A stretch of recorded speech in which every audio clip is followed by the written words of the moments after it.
يا رجال حني دلا يا نفسي الملهوب أثار نفسي بالشقا مبليل وانا اعتقبل زينها والعوفة ومن جاء العوفة وقلت يلا حي خليت نفسي بالرضا محبوب ترجع ربي راضية مرضية والجيد لا جارت عليها ظروف ويصبر على الدنيا وهي مكفية يخفي ضيقته في جو والغير ربي شقوته منفية حتى الظروف تشوفها منتوفة لكن تحد القوة الجبرية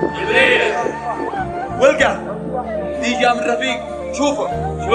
رفيق يغني عن رفاق مريه وقت الله فكني من خوفه الله ما غسل المواقف طيب الوجيه الكانه معروفه ما تخبي قد عرفت الوجيه المخفي مكشوفه ما تنكشف ما بقت مخفيه والنايفه لا حلقت معطوفه تبقى عزومي ثابته قويه واهل الاخاء لا وقفت مصفوفه يعني خلاص النايفه منهيه خلاني يجيني بالفرس وسيوفه وابدا اعيش الراحه النفسيه كفدي صارت يده مكتوب ماشي عليه كيده معفيه المردي ما انا غني بوقوفه وانا غني عن سيرته والجيه كلمه اخيره اخره مكتوبه الله ما قسم مواقف طيب